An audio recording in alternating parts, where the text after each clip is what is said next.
Oh man, so KWON has just come out on Twitter announcing more details around his Terra ecosystem revival plan. Right, this is the name of it, but hold your horses, Do. We're not quite done yet. Hold your horses. We've got some unfinished business. We're going to go through exactly what we've just discovered, because it may be that this was an inside job where certain individuals, which we don't know, could have come out of UST pound for pound, dollar for dollar, without taking any loss. Can you imagine? With so many whale holders, we're going to go through that latest development here. We're also going to look into what KWON has announced around his Terra revival plan to see what is his master plan that KWON has for this revival. Let's take a quick look. It all started with this tweet from Paolo the Parrot. And in fact, just before this, if you've not watched my video from earlier today, you're going to need the context.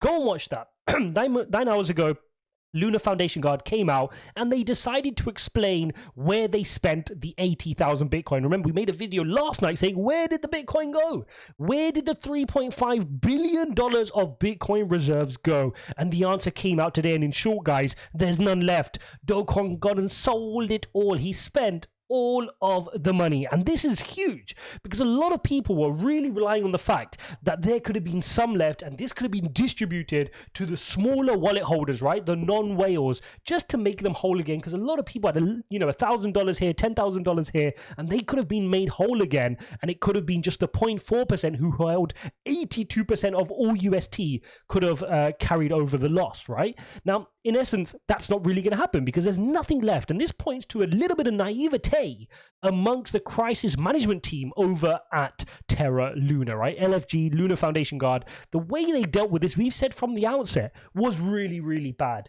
In all the strengths of Luna in terms of dealing with their ecosystem, the way they've been building over a number of years, they've been good at what they do, right? And that is why they found themselves as a top 10 coin. But this was their first real disaster challenge and they failed magically.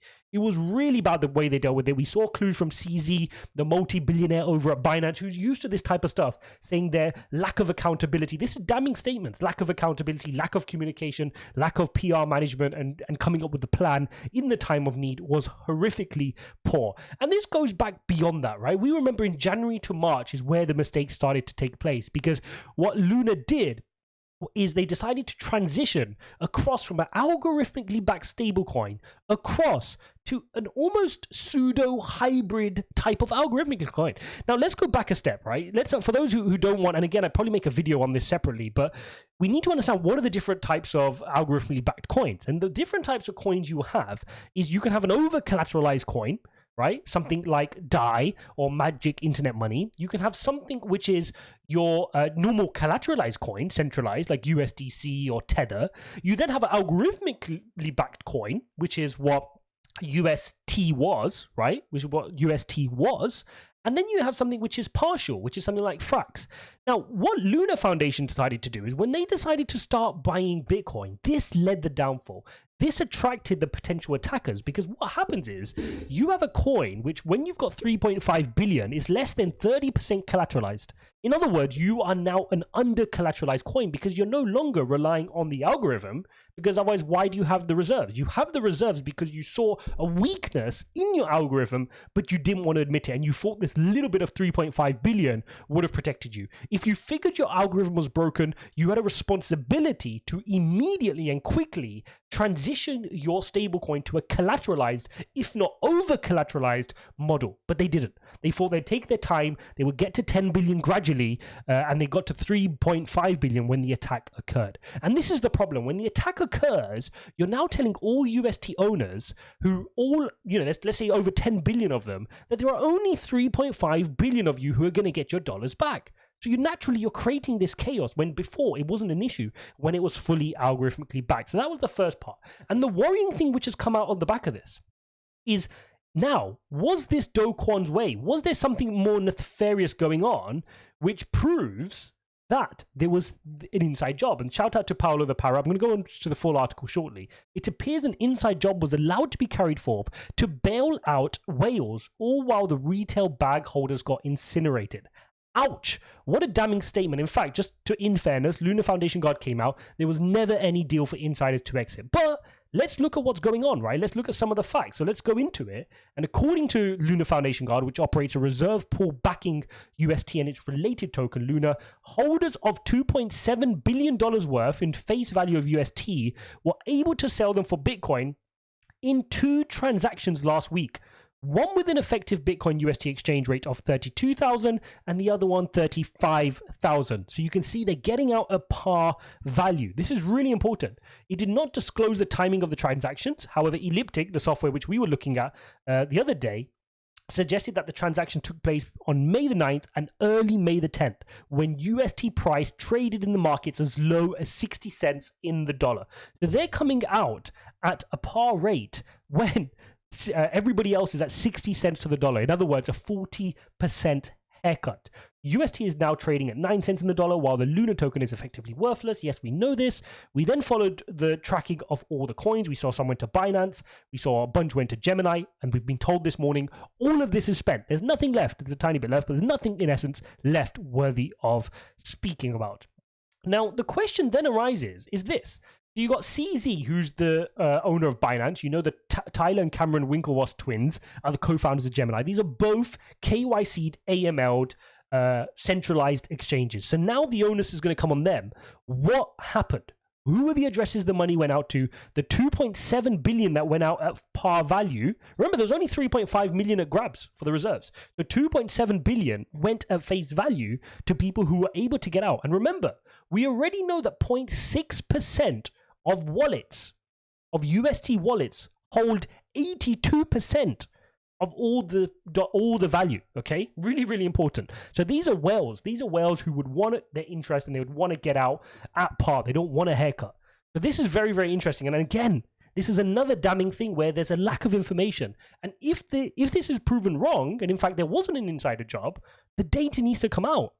And what we want to see from now LFG is, why did we have to beg for you to tell us that the Bitcoin was spent? Why did it take you over a week to tell us that you spent all the Bitcoin in a tweet? It's not even a detailed thread. You could have wrote that tweet the day after, right? It's not like you've given us some detailed audit log. That's what we want to see next. Disclose the counterparties. Tell us the exact wallet addresses and the parties who are involved who got their money out dollar for dollar. We want to know.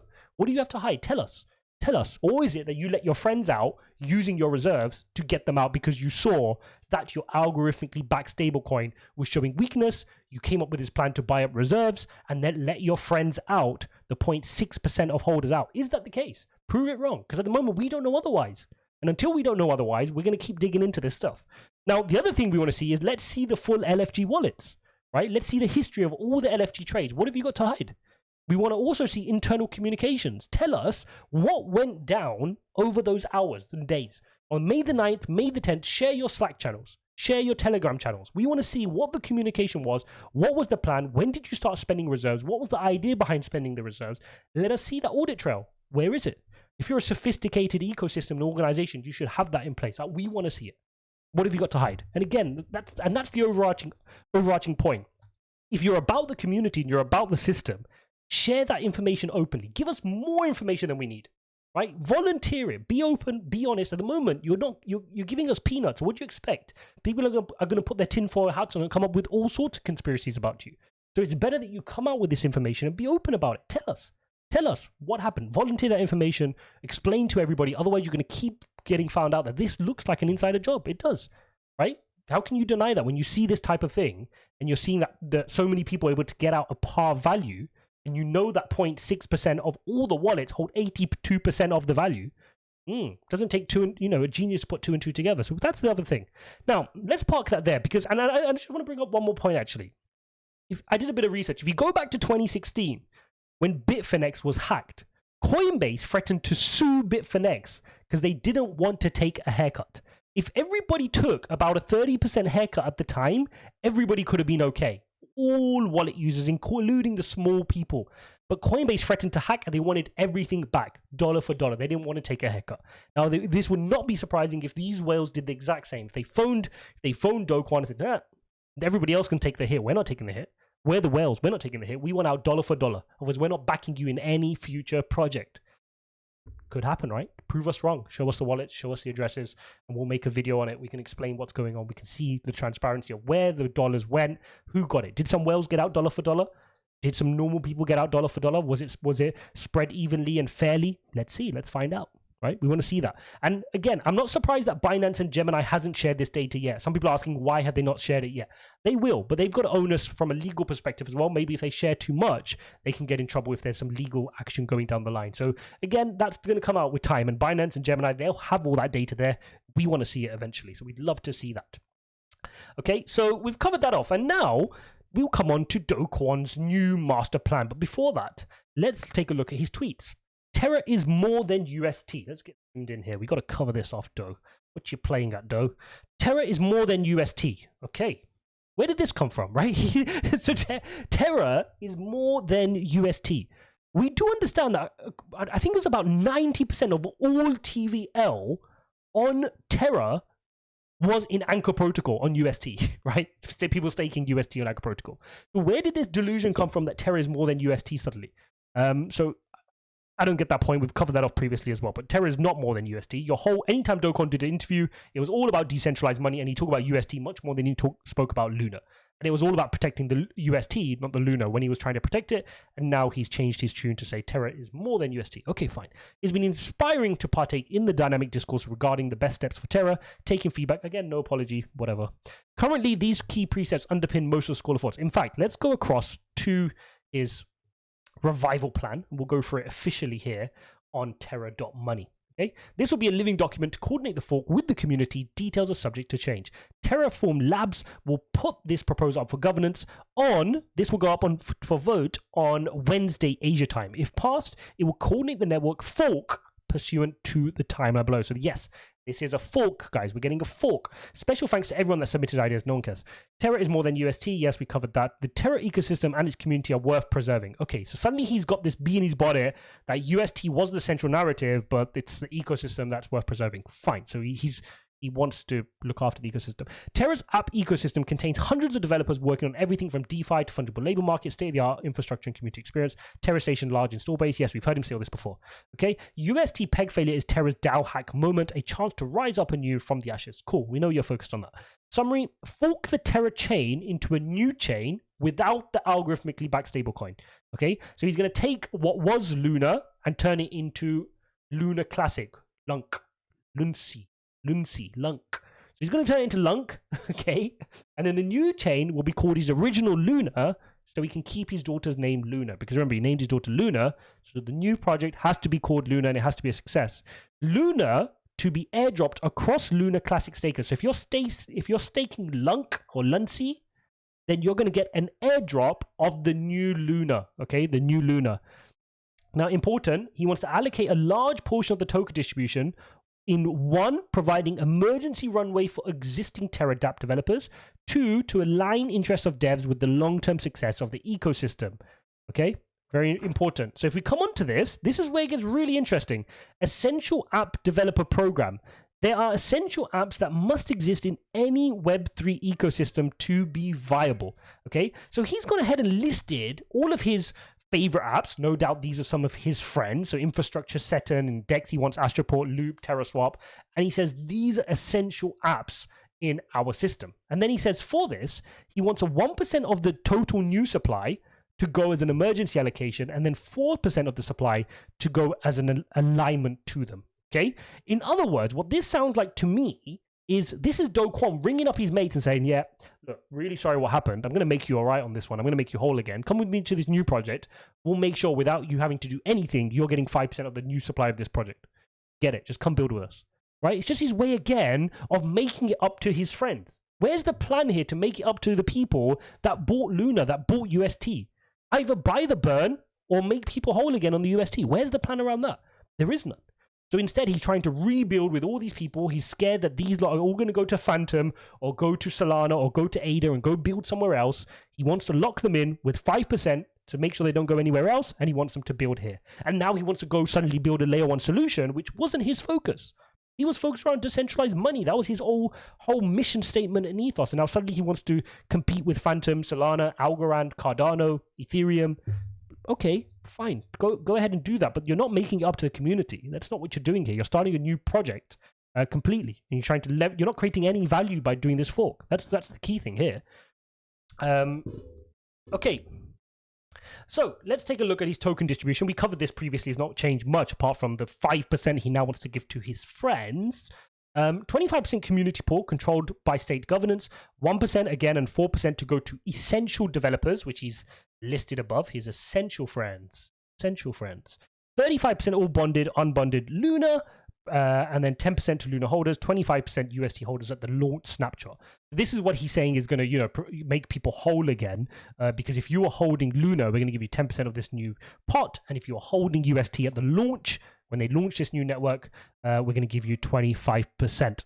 Okay, so that's his details and that's his plan. And ultimately, look, go ahead, and he's gonna do a good job. I'm sure he'll go and do a good job, right? He knows how to build a blockchain. Fine, go ahead, do that. The problem is, where's the trust going to come from?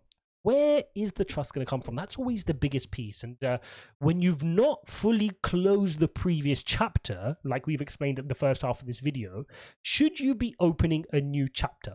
That's the reality of it. We don't know. There's still open bookends to the first chapter, which we don't know what happened fully with who managed to get out of the UST without a haircut, who is still sitting there struggling, and what was that? Was there an insider job? Give us the transparency, disclose the counterparties, give us the LFG wallet histories, give us the internal communications of how you handled the May the 9th and May the 10th attack on the peg. Was this planned? Was this an insider job? Did you see some weaknesses in the stablecoin and decided to plan this yourself from January when you started building up the Bitcoin reserves? Tell us who's in on it, right? And did you always know you were going to move across to a revival plan and take your friends along with you? The ones, like you said in your tweets, you were speaking with developers over the last couple of days when you should have been speaking to community members, right? So when you say community, that you believe in the Luna community, that you believe in the Terra community, and that's your family, you mean your developers. You don't mean the investors. You don't mean the users of your software and the apps and the people that are actually using the use cases that your dApp developers are building for. Because if you did, your plan would be more aligned against them. And I think that's the thing we're getting right now. That's the feeling. You guys comment below. If you're a Luna holder or were a lunatic or have an interest in Luna, how do you feel right now that everything is focused pretty much around taking care of the dApp developers? And how do you feel that certain whales are able to get out dollar for dollar when this all happened and use up that 3.5 billion reserve, and it wasn't a fair for all, that everybody had access to that? Hope you guys enjoyed this video. As always, loads more to unpack. No doubt more data is coming out on an hourly basis, and we'll try our best to break that down for you guys. As always, I'm not getting involved in Luna right now. I'm not excited about the new Luna either. That doesn't mean my views can't change. I'm not a stubborn person. If KWON goes and builds a great layer 1 solution, I look at it on its merits and I think it's a great project and it's getting traction, maybe I'll invest in it. Maybe we'll recommend it in a year's time from now and say, oh, they're doing a great job. And I'm not going to let my ego or my thoughts or my beliefs around certain things get in the way of business decisions, right? So if I see it's a great platform and I want to invest in it down the line, maybe I will. But right now, he's got a huge uphill battle. He's got a huge divide amongst his community, a civil war between Luna holders and UST holders. And now you've got this whole narrative around a lack of transparency, a lack of crisis management. Is that the kind of project you want to back? One that has proven that in a difficult course of time, they just spent 3.5 billion of reserves without fluttering an eyelid. It just doesn't make sense. When you sold your first billion, you'll be like, this isn't working. It's just leaking. Let's save 2.5 billion. Let's go, save for a rainy day. Let's retreat, let UST go, and then we'll see how we can make people whole again afterwards. No, you just kept spending. He just kept spending. Like, oh, we're going to fix this peg.